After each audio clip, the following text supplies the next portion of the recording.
conociéndonos con Miguel Ángel, también sobrino nieto del aviador, hijo de Nicolás, Julio, también Julio Zamor, a los que conocíamos por Facebook, conocíamos por los árboles genealógicos, pero en esta circunstancia la verdad de conocerlos con ellos es muy especial. Y venimos simplemente a dar gracias a la comunidad de Doncelar, a dar gracias también a Bransen. El prócer cayó en el límite de esos dos partidos, de San Vicente y de Bransen, la presencia del doctor Gastón Arias, intendente, el joven intendente de la localidad de Bransen, que también conocíamos por Facebook, pero hoy lo vemos de cuerpo presente. Y bueno, simplemente en estos últimos años yo he tomado la posta de mi padre, que guardaba esa memoria, esas estampitas, alguna con una azucena, una flor de azucena quebrada, guardaba los hechos del cincuentenario que se hicieron en parte acá mismo, y donde aparecieron últimamente algunas fotos donde reconocíamos también a primos, a tíos abuelos. Y bueno, gracias en gran medida a las redes sociales. Hoy ustedes pueden encontrar en mi Facebook de Jorge Alberto Ligone un álbum de fotos preciosas que nos inundan la memoria en colores, donde se puede ver que su uniforme, por ejemplo, era de inspiración francesa, en colores azules y rojos, que les va a agradar en particular y en especial a los hinchas de San Lorenzo. Y bueno, conocer sus medios, una copia impecable subió el vecino Rubén Iceta, seguramente es una réplica que está en el Museo de Aviación de Morón.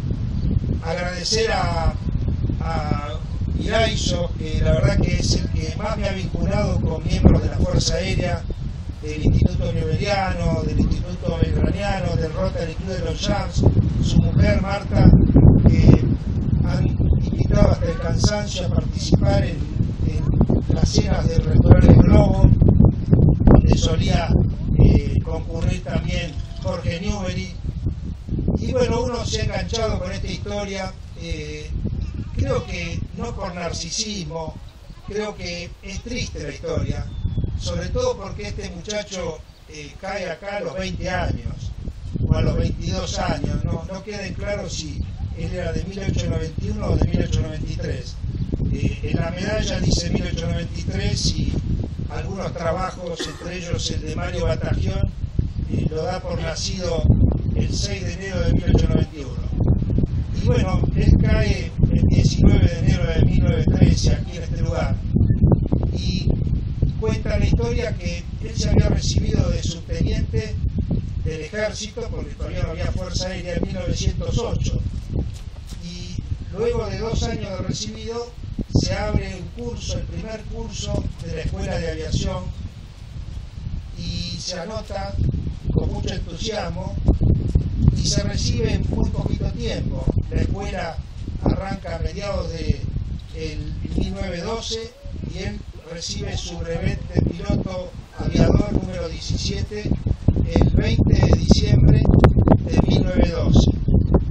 Fíjense que otra cosa curiosa que he descubierto hace poco, de la mano del historiador Mario Batagión, se le hace un banquete en honor el 13 de enero de 1913. Parece que el 13 le dio mala suerte, ¿no? Hasta está el menú que comieron ese día, y en Villa Mercedes, San Luis, de donde era oriunda la familia Origone, lo agasajan con un banquete 6 días antes del accidente. Tenía todo el futuro por delante, un muchacho impecable, que también supo cometer alguna travesura. Y por esa travesura, un hermano de él, que creo que es Nicolás, lo amenazó con que lo iba a denunciar en el ejército para que le dieran de baja. Les cuento la travesura que hizo el teniente.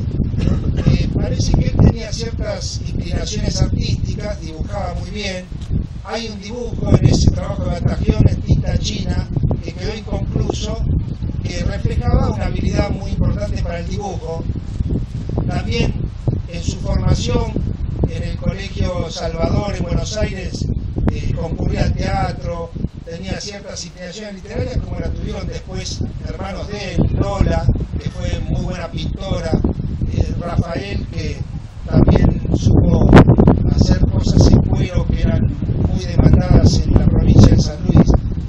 La cuestión que por esta buena letra que él tenía, que también queda reflejada en las cartas que sabía intercambiar con sus parientes, los compañeros del colegio secundario de El Salvador le pedían que les hiciera algunos certificados médicos que los habilitara para hacerse la rabona. Entonces, este doctor Manuel Félix, de 15 años, firmaba certificados médicos que terminaban siendo aceptados en la escuela. Y los compañeritos le agradecerían esa rabona. Bueno, esta travesura fue la de lo acusaba a su hermano Nicolás y lo amenazaba con la baja del ejército. Pero, como para definir, evidentemente tuvo ese día especial, el día 19 de enero, se levanta a las 2 de la mañana, que también me enteré que no era un avión que le había regalado el padre.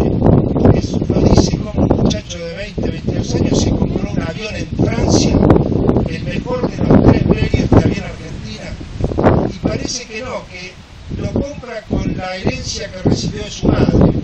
Su madre, Dolores Pereira, madre de 14 hijos, de los cuales 7 murieron menores de edad y 2, Nicolás y él, también fallecieron antes de su muerte. Digamos, sobrevivieron 5, ¿no? Y así lo dice el testamento. Decía que me perdí que quería ir con...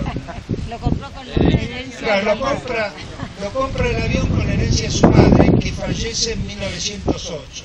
Según las cuentas, él en 1908 tenía 15 años, es decir, era un chico de colegio secundario, fallece su mamá a los 49 años, y él recibe, que tenía una fortuna importante en la familia, recibe esa herencia de su madre y se compra este avión. La cuestión es que esa mañana revisa su avión, le pone el tipo de combustible, verifica los niveles y se coloca un gorro color amarillo para evitar el frío de la altura y un chalecón también, una tricota amarilla sobre el uniforme. Despegan 4 aviadores el 19 de enero, 3 desde el Palomar. Su amigo de la infancia y también de Villa Mercedes, Teodoro Fels, también despega del Palomar el otro aviador alemán, Lüb, acompañado del ingeniero Macías, y él, y un cuarto aviador que es Castaibert, de la fábrica de aviones de Lugano, pero que parte de esa misma fábrica de Lugano. El día, por supuesto, mucho peor que hoy, supongo. Los otros 3 aviadores se arrepienten, se vuelven, algunos vuelven a partir. Castaibert llega hasta Dolores. El raid era Buenos Aires-Mar del Plata, 408 kilómetros, sobrevolando arriba de las vías del ferrocarril sur. Y el pretexto era inaugurar la Rambla de Mar del Plata. Paraba para reabastecerse de combustible en Dolores a los 204 kilómetros. Origones sigue, tenía fama de ser bastante audaz y casi temerario. Había tenido previamente, y da cuenta de eso los diarios de la época, un par de accidentes por hacer travesuras en el aire, por hacer piruetas con los aviones.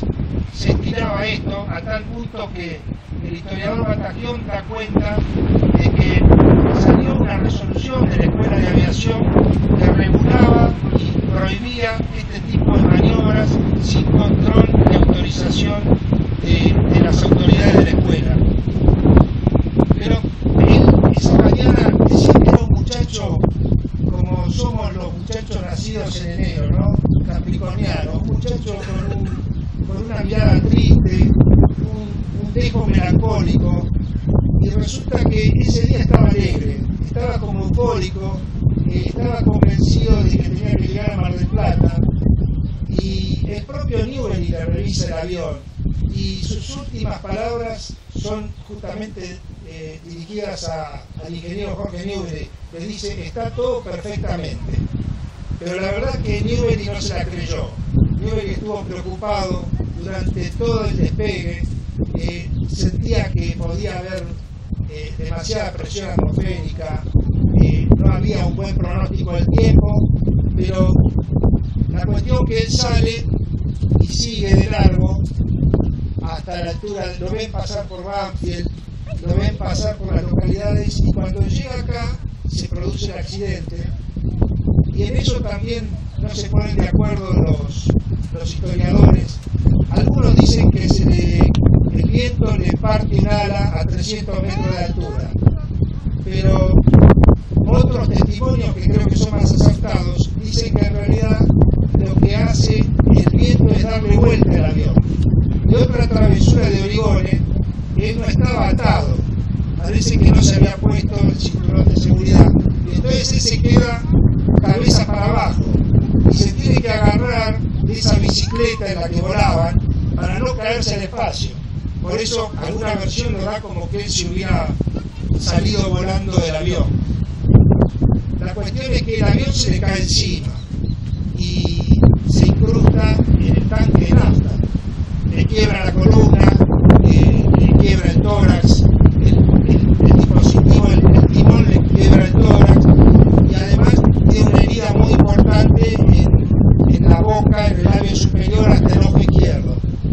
A pesar de eso, sobrevive durante 20 minutos, tiene un pulso normal, lo revisa un doctor Gropo, que venía viajando por la ruta hacia Mar del Plata, y se dirige hacia acá con dos acompañantes, y lo atienden durante esos 20 minutos sin suerte. Y bueno, entre esas imágenes tenemos la imagen de él, un muchacho alto, seguramente de 1,85 m de altura, en un catre, en un ranchito que quedaría muy cerquita por acá, que era un campo sembrado con alfalfa. Y bueno, eso es más o menos el destino del aviador, que seguramente en esos 20 minutos le habrá corrido, como dicen los que han estado cerca de la muerte, su historia personal, la historia de su familia, los sueños que debe haber tenido, la carrera que le quedó por delante sin cumplir. Y nosotros, la verdad que esta historia trágica, esta historia tan triste como deben haber sido las cientos de historias del veterano de Malvinas, la queremos usar como un mensaje para la juventud, como un mensaje para los estudiantes, para todos los que por ahí necesitamos alguna ilusión, alguna utopía para vivir. Y a veces, como dice también en algunos de esos libros, en el combate el que más se expone es el que más riesgo corre. Por eso a veces las pasiones son peligrosas. Pero evidentemente el teniente abrazó la pasión de volar, abrazó la carrera militar y puso su herencia en ese avión, y seguramente eso nos tiene que a nosotros dar impulso y dar ánimo para seguir luchando por las utopías, por esas utopías que a veces cada vez que estamos por conseguirlas se alejan más, como dice algún poeta, pero sirven para eso, sirven para caminar, sirven para perseguir el horizonte. Muchísimas gracias.